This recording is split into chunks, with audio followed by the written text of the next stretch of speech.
Et puis on reçoit, et on en est très heureux, Philippe Lelouch, comédien, co-animateur de la matinale de RFM, de 6h à 10h avec Caroline Iturbide. Vous avez beaucoup de talent. Et vous êtes... Merci. Mais si, gentil, vous avez beaucoup de talent et vous savez faire beaucoup de choses. Et vous avez commencé par le journalisme, oui. ce que les uns et les autres ne savent peut-être à pas. À TF1 même, à l'époque où Gérard Carrérou était dans un bureau tout en cuir et tout ça, tout là-haut. Non mais vous vous souvenez du numéro de carte de presse que vous aviez ? Non. Je me souviens pas du numéro de carte de presse, ça fait longtemps que je l'ai plus. J'aurais dû essayer de la garder, mais bon, je l'ai pas. Bon, vous entrez à France Inter, vous animez une émission humoristique, après des études de journalisme, vous devenez reporter d'investigation, vous travaillez un temps sur TF1 avant de rejoindre l'équipe d'envoyé spécial. Et puis en 97, vous étiez repéré par Marion Sarraud qui vous avait offert un rôle dans une série télévision, Une femme d'honneur, et là vous avez changé de métier. C'est drôle. Ouais. Bon, vous êtes là, alors en ce moment vous avez joué jusqu'à ces derniers jours Nuit d'ivresse que j'avais vu, dans lequel vous êtes excellent. Moi j'avais trouvé que vous étiez très juste, vous en faisiez pas trop, vous étiez juste, parce qu'il y a plein de versions qu'on a pu voir de Nuit d'ivresse, et ce qui est intéressant dans votre jeu, c'est qu'il y a une forme de sobriété, de précision, j'allais dire d'intelligence. Merci, jeu, Pascal, et la pièce reprendra peut-être ou elle va probablement reprendre, possiblement sur une captation aussi pour la télévision. Et puis moi, maintenant, je pars sur le one-man show. Voilà, donc je reprends. Oui. Ouais. Là, mais l'année prochaine, par exemple, vous n'animerez pas la matinale de RFM bien toujours ? sûr. J'aime trop faire ça. J'ai découvert ça, j'avais commencé par la radio et j'adore ce média, je m'éclate, et puis vous connaissez Caroline, on s'amuse beaucoup le matin. Elle est formidable. Elle apporte une énergie et une présence formidable. Elle a des bonnes zones, comme on dit. Absolument. Parce que lorsqu'on fait rire les gens, le récepteur est plus important que l'émetteur. Ah, ça c'est sûr. C'est-à-dire que c'est les gens qui nous permettent d'être drôles. Ah, mais c'est l'acteur qui le manque. Systématiquement, toujours. Il y a d'ailleurs, parfois, Guitry avait une phrase magnifique pour ça, il disait parfois le public n'a pas de talent. Ce que je trouve extraordinaire, parce que c'est vrai. Il y a des publics qui vous portent et qui vous font aller encore mieux, et puis c'est eux qui impriment le rythme. C'est les rires, c'est leurs applaudissements, c'est eux qui impriment le rythme. Donc c'est les vrais maîtres d'orchestre dans un spectacle d'humour, c'est le public. Bon, là vous êtes là pourquoi ? Parce que c'est les 40 ans cette semaine de la mort de Coluche, c'était le 19 juin 1986. Coluche pourrait-il encore aujourd'hui faire tous ses sketchs ? C'est ça finalement notre question. J'ai quand même l'impression que sur scène, il y a une liberté. C'est le dernier endroit où il y a une liberté, plus encore qu'à la télévision, qu'à la radio ou même qu'au cinéma, que là on peut quasiment tout dire. Est-ce que je me trompe ou pas ? Écoutez cette archive de Coluche lorsque est annoncé sur l'antenne d'Europe 1 sa mort, c'était il y a 40 ans. Ah, il y a un petit souci, il me dit. Ah non, allons-y. Non, j'y crois pas. Non. Non, j'y crois pas. Non, je pense pas, non. Si c'est une blague, c'est une mauvaise blague. Non, c'est pas vrai. Vous êtes au courant de la formation de la soirée ? Non, pas du tout. Coluche est mort. Oh, non, c'est pas vrai. Non, certainement pas. Coluche ? Ah non, je crois pas, pas du tout. Bon, c'était tellement amusant que non, pas possible. C'est vrai ? Ouais. Sans blaguer. Ouais, ça m'étonnerait. Il était pas si vieux que ça. Il est drôle et il est gentil. Là, je viens de l'apprendre, oui. Ça vous fait quelque chose ? Oui, parce que c'était un chouette d'enfoiré. Hein. C'est vrai que ça avait été un traumatisme pour les Français. Moi, on se souvient tous très bien. Où on était quand on a appris la mort de Coluche. Ouais, c'est marrant. Bon, est-ce que aujourd'hui, alors ces sketchs, forcément, ils seraient réécrits, ils seraient différents, bien sûr, mais est-ce que un état d'esprit aussi provocateur peut toujours exister sur scène ? Alors sur scène, oui, à condition qu'il ait accès à la scène. Parce qu'il y a maintenant des villes qui vous refusent en fonction de ce qu'ils pensent de vous. Ouais. C'est-à-dire que moi, par exemple, il y a des villes où je n'ai pas le droit d'aller, où on m'a refusé. Parce que je suis pro-génocidaire, paraît-il. Ouais. Parce que j'ai défendu la position des Juifs en France. Ouais. Voilà. Donc si on a accès à la scène, oui, bien sûr. Mais je me suis rendu compte l'année passée que j'allais en tourner sur des dates où j'avais la police devant la salle. Parce que le spectacle avait été menacé par des associations qui disaient c'est honteux de recevoir un complice de Netanyahou. Je savais pas que j'avais autant d'importance. Hein. Mais qui, dans ces cas-là, vous empêche d'être... c'est le préfet, c'est la mairie, c'est... Le maire, en fonction de sa croyance politique et sa vertu, décide que non, vous n'êtes pas dans la ligne de ce qu'il a envie d'avoir dans sa ville. Ça arrive. Dieu merci, c'est pas tout le temps, hein, mais ça arrive. Ouais, voilà. Donc là encore, sur la tournée à venir, Gilbert Coulier, qui me produit, m'a fait savoir qu'il y avait quelques villes qui voulaient pas. Voilà. Alors que je mets au défi quiconque d'avoir entendu de ma bouche des propos haineux. Est-ce que ça a toujours existé ? Est-ce qu'il y a 40 ans, moi je me souviens que Sardou avait été parfois empêché, paraît-il, de chanter quelque part parce que il avait des chansons ou une chanson qui ne convenait pas. Qu'est-ce qui se passe, Fabien Ottoniente ? Fabien Ottoniente, t'es venu m'embrasser, Fabien ? Fabien, qu'est-ce qui se passe ? Qu'est-ce qui s'est passé ? Vous aviez oublié votre sac ?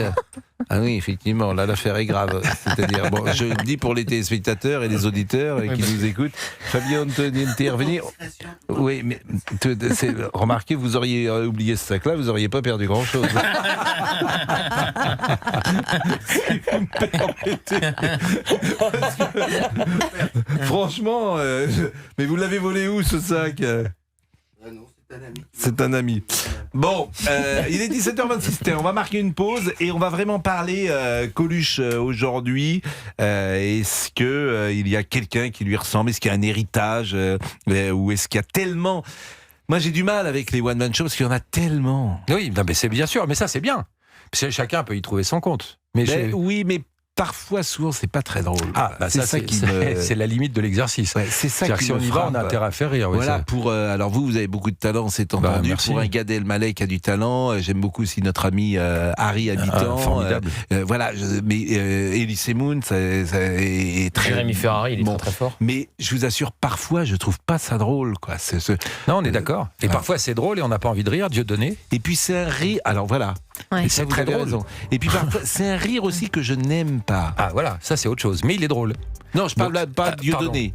Mais parfois, ce que j'entends, c'est un rire que je trouve narquois, méchant. J'aime pas ce rire-là. En août, et qui est une figure française. On est avec Philippe Lelouch. Alors, Philippe Lelouch, il est comédien, il a écrit des pièces, Le jeu de la vérité. Il est metteur en scène et également, il a mis en scène notre meilleur ami, Éric Dupond-Moretti, dans un spectacle. Dans 2 spectacles. Mais il vient plus nous voir. Si vous pouvez le faire venir. Il nous appelle parfois, mais j'adorerais. Ah ben oui, ça serait bien. Et puis il était excellent sur scène parce qu'il a du charisme. Ah oui, non, et puis vous l'aviez. Ça serait intéressant d'ailleurs de voir le travail que vous avez fait avec lui. Je ne sais pas comment ça se passe. C'est un diamant brut. Hein. Après, c'est apprendre à gérer une scène avec du public. Mais lui, il a pas grand-chose à apprendre sur l'oralité. Hein. Il est très très doué. Il a le sens de la rupture. Enfin bon, mais il faut l'avoir vu plaider. Moi, ça a été mon cas. Hein. C'est ce qui m'a donné l'idée de l'emmener au théâtre. Il faut l'avoir vu plaider aux assises pour comprendre l'étendue du génie, je pèse mes mots, du garçon. Après, je sais que vous n'êtes pas d'accord sur tout un nombre de points. Non, mais il a du talent. Mais il a un talent monstrueux. Un charisme personnel, dingue, bien sûr, pour convaincre. Et avec un truc que j'aime beaucoup, qui est d'ailleurs, il s'énerve quand il en rate une, les liaisons parfaites. Il adore parler un français parfait, avec des liaisons parfaites. Un peu comme Jacques Chirac dans un autre registre.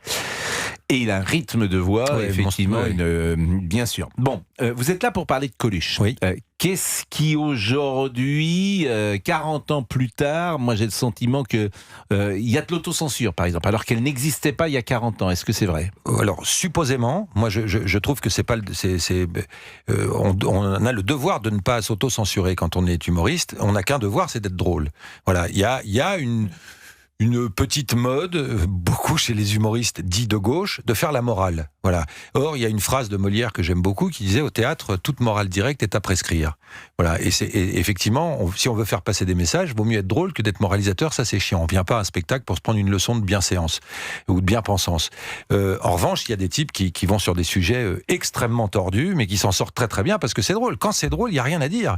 Voilà, il m'a fait rire. Je reconnais le talent. J'aime pas le rire qu'il déclenche chez moi, mais je reconnais qu'il est bon. Bon, Coluche avait ça, mais Coluche, des fois, s'interrogeait lui-même. Il faisait un sketch qui s'appelait le CRS arabe, où il disait je doute parfois de la qualité des rires dans la salle. Voilà. Bon, mais ça, c'est du génie. Parce que lui, évidemment, on peut pas imaginer que Coluche ait des sentiments...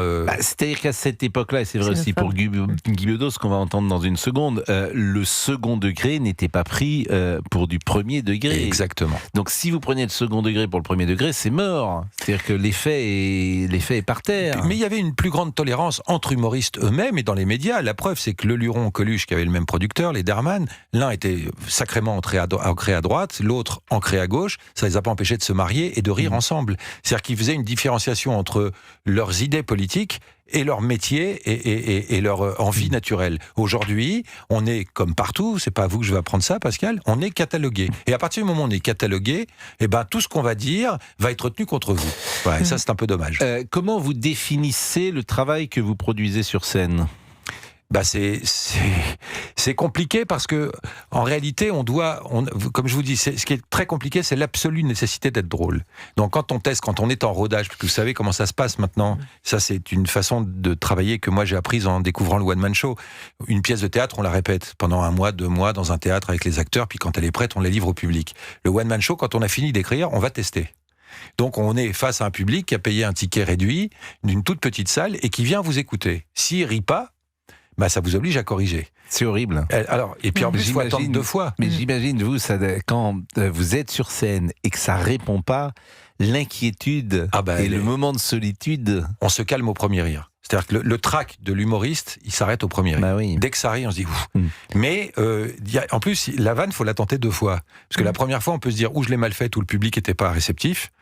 Si elle marche une 2e fois, on se dit ouf. Si elle marche pas, on l'élimine définitivement. Donc, il faut au moins se prendre 2 fours avec la même blague pour la. Alors, il y a 2 types évidemment de one man show. Il y a le one man show, moi que j'aime bien, parce qu'il est de plus en plus rare, à la Valérie Le Mercier. C'est-à-dire que ce sont des personnages différents qui viennent sur scène, des sketchs et des personnages qui sont interprétés. Et puis il y a le stand-up, qui est donc un fil continu. Gad Elmaleh est le maître du stand-up.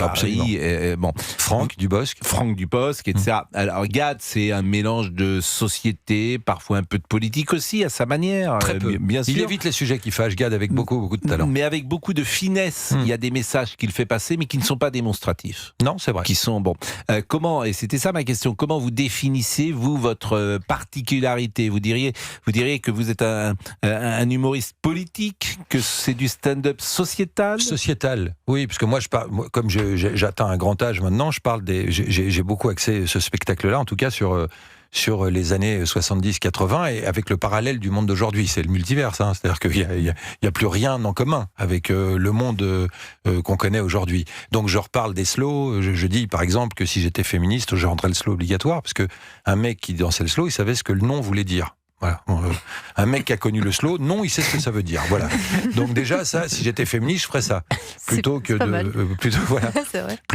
trucs. Alors ça me permet d'attaquer un peu les féministes en disant, par exemple, c'est là où c'est sociétal que c'est plus facile de s'en prendre à Harry Habitant qu'à la branche armée du Hamas. Voilà, puisque j'ai été saisi par le silence étourdissant des féministes après le 7 octobre, ou là récemment par l'Iran. Donc je me dis, elle devrait s'occuper de ça plutôt que d'humoristes innocents, puisque c'est le cas d'Harry et d'autres présumés innocents. Voilà, donc ça permet de dénoncer. Il a écrit le one man show parce qu'il sera à la Cigale le 29 octobre. Ouais. Alors, est-ce que vous avez fait cette tournée déjà dont vous parliez, de rodage, ces tests? Oui, je l'ai faite. Et c'est des salles de combien de personnes? Alors souvent, on démarre, mais on fait tous la même chose par des petites salles qui vont de 50 à 200 places maximum, où les gens viennent. Mais c'est génial, parce que les gens jouent le jeu, ils savent. C'est écrit souvent en rodage. Donc les gens viennent et ils savent qu'ils participent à l'élaboration du spectacle. Et moi, il m'est arrivé un truc super drôle. Ma première date de rodage, c'était à Nantes.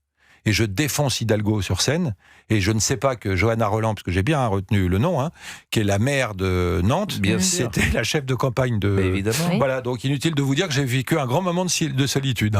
Tout le spectacle s'est bien passé, mais quand je suis arrivé à ce moment-là sur Anne Hidalgo... Parce que ce jour-là, c'était plutôt... Elle avait réservé la salle avec ses adjoints.